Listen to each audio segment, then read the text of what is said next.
Topic लिख लीजिए कि शब्द विचार में हम पढ़ेंगे रचना के आधार पर कितने भागों में विभाजित किया गया है।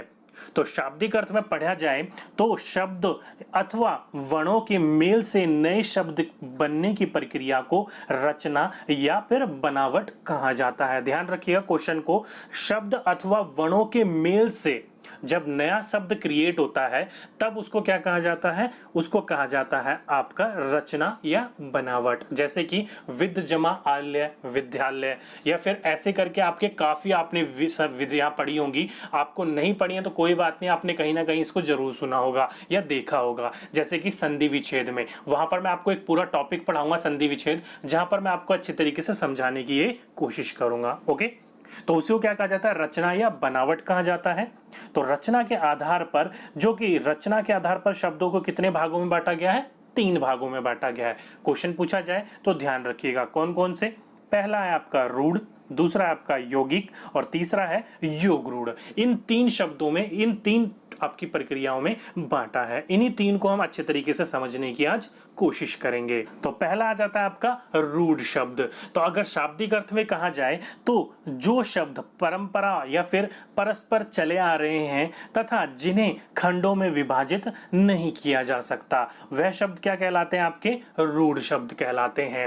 अब सरल शब्दों में कहने की कोशिश करूं तो आपके वो सभी शब्द जिसको आप विभाजित करोगे तो विभाजित करने पर किसी भी प्रकार का कोई अर्थ नहीं निकलता जब तक उनको एक साथ ना लाया जाए, तो उसको क्या कहा जाता है, आपका रूढ़ शब्द कहा जाता है। उनको विभाजित कभी भी आप कर ही नहीं सकते। ओके, जैसे कि आपका रात, सुबह, शाम, हाथ, किसी भी प्रकार की चीज यहां पर आप विभाजित करके देख लो। रा जमा ता कहीं सुना है, अलग अलग कर दिया, कोई अर्थ निकला नहीं, तो कभी आप कर ही नहीं सकते। सुबह को भी नहीं बांट सकते, शाम को भी नहीं बांट सकते, हाथ को भी नहीं बांट सकते।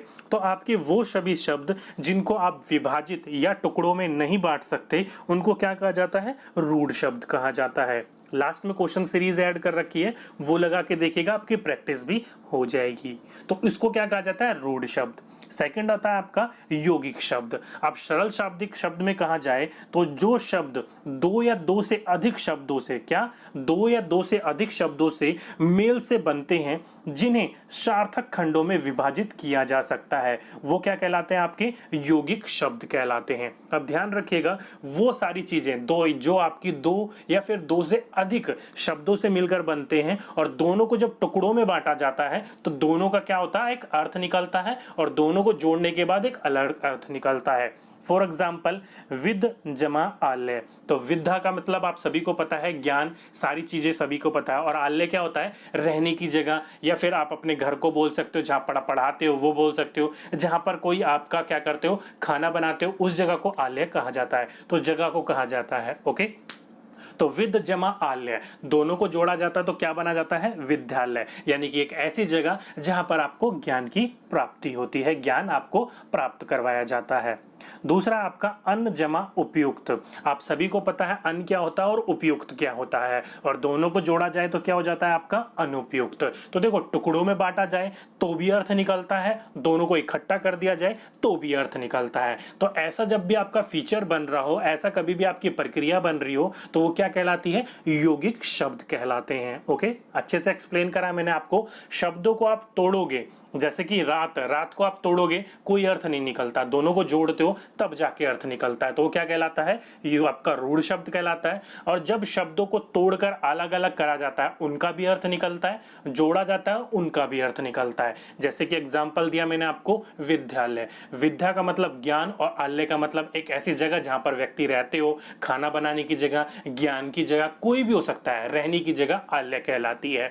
दोनों को जोड़ा जाता है तो क्या कहलाएगा, वो आपका विद्यालय, यानी कि एक ऐसी जगह जहां पर ज्ञान की प्राप्ति दी जाती है। ओके, तो दोनों को टुकड़ों में बांटा था तब भी अर्थ था, दोनों को जोड़ा गया तब भी अर्थ है, तो वो कैसा शब्द कहलाता है, आपका यौगिक शब्द कहलाता है।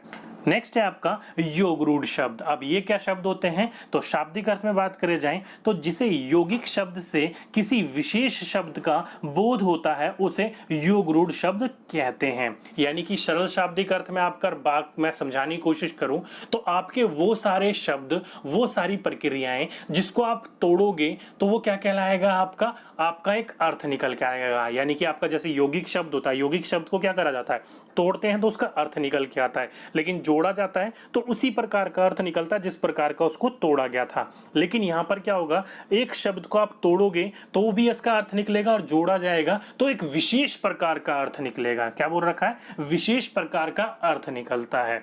जैसे सरल शाब्दिक अर्थ में बात करे जाए तो पहला एग्जांपल ले लो, पंकज, तो पंक प्लस जा, ओके, तो पंकज को जोड़ा जाता है तो क्या कहलाया जाएगा, पंकज कहलाता है, जो कि किसको कहा जाता है, कमल को कहा जाता है। एक विशेष अर्थ निकला उसका पंकज का, क्या, कमल, कमल से अर्थ रिलेटेड होता है उसका।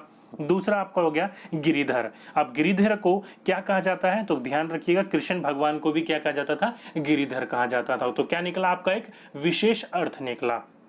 तीसरा आपका दशानंद, यानी कि आपका किसको दशानंद कहा जाता था, रावण को कहा जाता था। तो दश यानी कि दश हो जिसके सर, उसको क्या कहा जाता है, दशानंद, और कौन है वो, रावण है। तो एक शब्द का एक विशेष अर्थ निकल रहा हो उसको क्या कहा जाता है, आपका योग रूढ़ कहा जाता है। अगर आपका एक सरल शब्दिक ट्रिक के रूप में बताया जाऊं तो ध्यान रखिएगा, यहाँ पर आपके वो सारे शब्द आते हैं जो कि क्या होते हैं, भगवान से रिलेटेड होते हैं। जैसे कि चतुर्भुज हो गया, दशानंद हो गया, गिरिधर हो गया, नीलकंठ हो गया, इस प्रकार के जो शब्द होंगे ना आपके, वो सारे के सारे क्या होते हैं, योग रूढ़ में कहलाते हैं, क्योंकि उनका जो एक अर्थ होता है एक विशेष रूप से निकलता है, जो कि क्या होते हैं आपके अधिकतर 99.9% भगवान से रिलेटेड होते हैं आपके, ओके। जैसे कि चतुर्भुज किसको कहा जाता है, ब्रह्मा जी को कहा जाता है उनके, क्योंकि उनके जो चतुर्मुख, क्योंकि उनके कितने मुख थे, 4 मुख थे। जैसे कि नीलकंठ किसको कहा जाता है, शिव जी भगवान को कहा जाता है। दशानंद रावण को कहा जाता है। गिरिधर किसको कहा जाता है, कृष्ण को। लंब या फिर आपका कि लंबोदर, लंबोदर किसको कहा जाता है, गणेश जी का, क्योंकि उनका लंबी क्या थी, नाक थी, गर्दन थी वो लंबी थी, तो नाक लंबी होने के कारण उनको लंबोदर भी कहा जाता था। तो यहाँ पर किससे रिलेटेड हो रहे हैं, वो सारे के सारे आपके भगवान से रिलेटेड हो रहे हैं, ओके। तो जहां